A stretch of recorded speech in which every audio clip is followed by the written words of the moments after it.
We've all seen them in running stores, at aid stations. Heck, you've probably shoved one in a pants pocket or a sports bra. What am I talking about? Energy gels. Runners look at them as these magic little pouches of sugary, performance-enhancing goodness. Are they actually good for us though? First, I think it's important to talk about carbohydrates and what they do for runners and why you need them. So, fat, your body has almost an endless supply of stored fat. Unfortunately, that's not easily accessible, even if you're a fat-adapted runner. Your body fuels on carbohydrates, especially your brain and your muscles. So you need those carbohydrates to maintain performance, maintain energy, and also for your brain to stay mentally sharp so you have that motivation to continue running. Gels are the most common way that runners replenish those carbohydrates during their races. I get it. They're easily consumable, they're portable, they're convenient, they fit in that pocket. Unfortunately, I don't like my runners to use them because they have some downsides. The number one being digestive issues. It can cause a lot of stomach pain, cramping, bloating in runners, especially if you're not consuming them with fluid. And not just a little fluid, you want 8 to 12 ounces of fluid. Another downside is that runners forget to hydrate, which is very detrimental to performance. It also causes that high and then crash, so you see changes in your energy levels.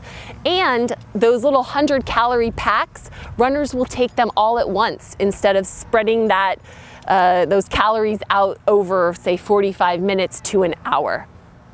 So just because all of the other runners are doing it doesn't mean that you have to too. If you don't like the taste of gels, if they're upsetting your stomach, if you want to find less expensive ways to fuel your runs, there are alternatives, and in my opinion, a lot of them are better options. So my personal favorite, I like Chews. Either ProBar or Scratch Labs makes a great one that has caffeine in it.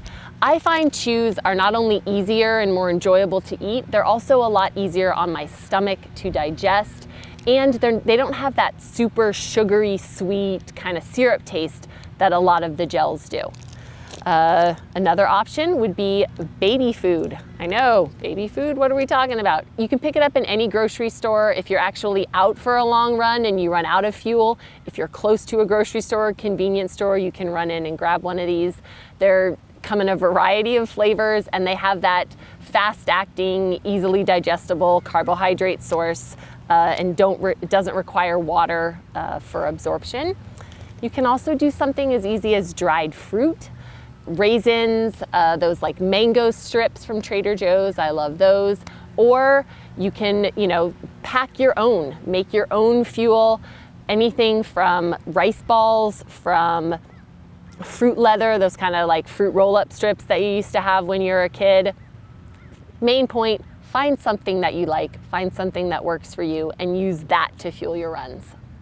So you asked, are gels good for runners? My personal opinion is there are probably some better options out there. But after all of this, if they're working for you and you insist on using them, a couple tips.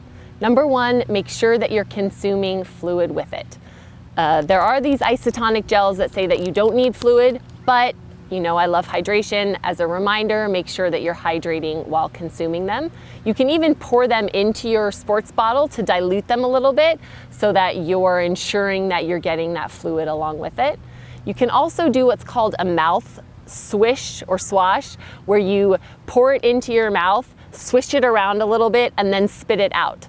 Studies have shown that mouth swish still activates that sense in your brain to give you that mental boost. So you're not going to get the calories consumed, but you are going to get the mental boost to help with performance. That works especially well in those later miles if you have that upset stomach, but you need something to help you finish. Most importantly though, I want to make sure that no matter what fueling choice you're using, you make a plan and you practice it beforehand, you test it, and get fueling on a regular and consistent basis, whether that's every 15 or 30 minutes. Balance it with your hydration, and I promise you will end up having that race and that PR that you're looking for. I see you, I get it. It is complex and often tiring and frustrating trying to put all of these pieces together. If you still have questions about nutrient timing, about what foods are best, how often, when, how much, I've put together this great video for you with my marathon nutrition tips. You can check it out here.